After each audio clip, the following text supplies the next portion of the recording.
Hey guys, so I've been playing a lot of Undertale lately. I have completed every possible run there is, or maybe even not. There might have still been stuff that I've missed. I've played through the pacifist. I've played through every possible neutral. The phone call at the end changes with whoever you kill. And then just recently I finished the Genocide route. Boy, am I proud to say that! But after playing the game this much, I just had to talk about it. One of the things is the boss battles. Now, I didn't notice this in the pacifist run because you don't spend as much time on the boss battles, and they're different in the pacifist run as opposed to the genocide run anyway. But after doing the genocide run, I came to notice something about Undyne's and Sans' battles. Starting with Undyne the Undying. Her battle has Battle Against the True Heroine playing in the background. Is it heroine or is it heroine? Because heroine kind of makes more sense because it's the feminine of hero, but heroine just makes me feel a little weird from saying it. I really don't know. Somebody please help me. Anyway, after going through the battles so many times, I began to realize that there was a pattern to all of her attacks. Why? Because her attacks go in sync with the music. Her second attack, if you actually listen to the beat of the music, it almost goes in sync if you time it properly. I actually had one time, only once, that I was able to make the dings hit in beat with the music. Ugh, it was so satisfying. But also, whenever you hear this bit of the music,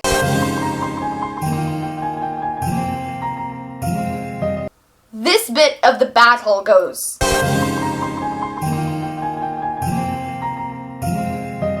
So, after a while, whenever I started to realize that, whenever I heard that bit of the song coming up, I always knew that the spears were coming, so it actually kind of helped me, so that way I could be, mentally prepared or heal whenever I needed to or whatever. It was a really interesting thing that actually helped me through the genocide route. A similar thing happens with Sans. Now, if you follow me on Twitter, you already know, but for those of you who don't, it took me 154 tries to beat Sans. I posted a random video just a few days ago about the progress on it, and believe it or not, it was the day after I posted that video that I finally beat him. But anyway, the little bunny hops, as I called them in that video, they always happen as the first move that Sans makes. Like, you get into the battle, you hit attack, you miss, and he goes, "What, did you think I was just gonna stand there and take it?" And then he sends the bunny hops at you. Every single time. It always starts off that way. But there is a second time that he sends the bunny hops at you before you can spare him. And those bunny hops always come when this bit of the music plays.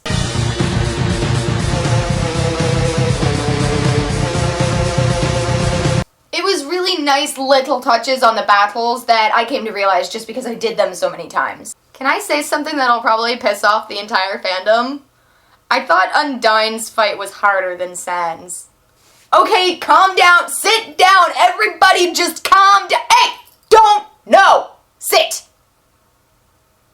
I've got my reasons.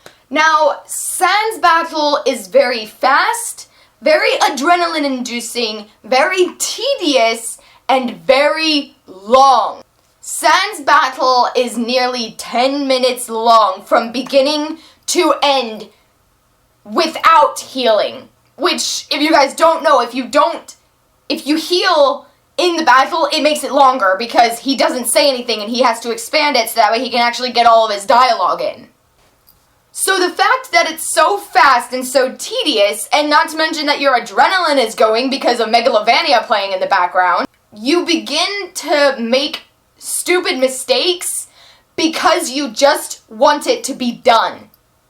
But that's not the case. When you die, you have to start at the beginning, otherwise you will never complete this battle. And the whole idea of, I just want this done, I just want to complete the genocide route, that's always what's going through your head. I don't know why I gave it that voice, don't ask. But that's always what's going through your head, or at least mine. I guess I can't speak for everybody. But that was always what was going through my head, so whenever I would make these stupid mistakes of getting hit on things that I should be able to dodge, that's why I died so much. And even there were some parts where I was like, okay, it's really pointless to keep going, so suicide! So there's a pacifist, there's a genocide, and there's a suicide run, apparently. In all honesty, long boss battles are my biggest pet peeve in video games. Biggest. If it's a long boss battle, I will walk away from the game for days because I do not have the drive to go back to it because the battle is so long. But now Undyne's fight is very similar in that way, only it's not as long. But her attacks are rhythm-based, is what I'm going to say. Because all of her attacks, if you remember how they go, you have to remember a beat to move the shield to be able to block her attacks. And as a singer, as a performer with music, getting back on beat can be really hard sometimes. Especially in this battle, whenever you have Battle Against the True Heroine playing in the background, and then the beat of the attacks on a completely different rhythm from the song. So my brain took forever to comprehend these attacks aren't going to go perfectly with the music. So I need to tune out the music and remember the patterns, which was really hard because I can't play a game on silence. I have to have the background music playing, I have to have the sound on a game in order to do anything in it. I cannot play a game in silence. I never have, and I probably never will. And I feel like that's really weird because a lot of people I know, they say that whenever they need to concentrate on something in a game, they actually have to turn off all the sound and things like that. Jacksepticeye is actually one of those guys. I remember when he was fighting Sans, he actually had to turn off all the lights around him, turn off the sound, he took off his headphones and everything. See, I can't do that. I have to have the sound on because it helps me. Anyway, my opinions aside, I still love this game until the end of time. I cried so hard at the end of the Genocide route. Okay? I always say, if a game makes you cry over an emotional scene, it's a good game. I knew exactly what was going to happen after I took out Sans. I knew exactly how to do it, and moving the box and breaking the fourth wall to do it. I knew exactly what he was going to say and everything. So, why did it hit me this hard? Why did I just break down? I know exactly why. After the Sans battle, after I completely finished it, actually it was after I completely finished the game. I went forward and finished off the rest of the game, you know, with Flowey and Asgore, before making the tweets and everything about finishing Sans off. And also having to calm myself down because my hands were shaking. My entire body was shaking so much I couldn't see my hands shaking. That, and I got really mad at the Sans battle and I ended up hitting my table really hard. And I'm afraid I might have actually broken one of my knuckles. I've had situations where I got pretty rageful, where I started throwing punches and hits, and not at people! I've never hit a person before in my life, okay? Never. I don't throw punches at people when I rage. At anything. I mean, I'll throw them at, like, brick walls or something. I don't know why. It helps me with my anger, I guess. But I have never been pushed to this limit during a game. Never. I've actually never really rage quit at a game either, until I ran into Sans. So thank you for that, Sans. Or maybe I should be thanking Toby Fox for that one. But anyway, after taking those few minutes, I finally began to comprehend what I've done. I started remembering when I played through the pacifist route, how each of them and I, Frisk, became friends. I dated Papyrus. I cooked with Undyne. I went to Grillby's with Sans. And then I started to remember how they were all nearly killed at the end, and then they used their abilities to protect me. Toriel, Asgore, even Alphys. And then it hit me. Just because I could, I went through and killed them all. I felt horrible. I felt like a true monster. These guys do not deserve to be called monsters. It should be me. I'm sorry, this turned really strange really quick. But this is literally how into games I get.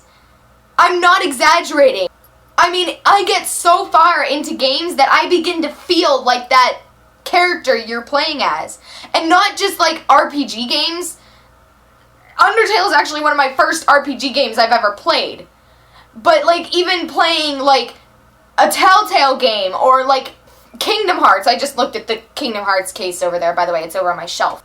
Or like even like Assassin's Creed or something. Every single game has done it to me. I mean, not every single one, but I mean, if it's like really immersive, I'll get into these games and I will feel for all of these characters. I will feel as if I'm the protagonist of the game. But yeah, once that hit me, I cried for maybe 3 to 5 minutes just remembering about how great the pacifist run made me feel and about how dirty I felt just because I did the genocide route. But yeah, I just wanted to talk about it, and I know I have before, but now I've actually played the game, so I actually know what I'm talking about now. Oh yeah, I almost forgot. While I was playing the genocide route, I saw the game over screen quite a lot. One thing I came to notice is that the text for the game over in Undertale is the same text that Dan and Phil uses for their Dan and Phil Games banner. Only I would notice that. I'm such a fangirl. But anyway, guys, thank you for watching this video. If you want to check out my last one or subscribe to when I make a new one, click the annotations on the screen. For your mobile users, the links will be in the description below, as will any of the links to any other social media if you become a proper stalker. You can click those links now because this video is over. Bye, guys.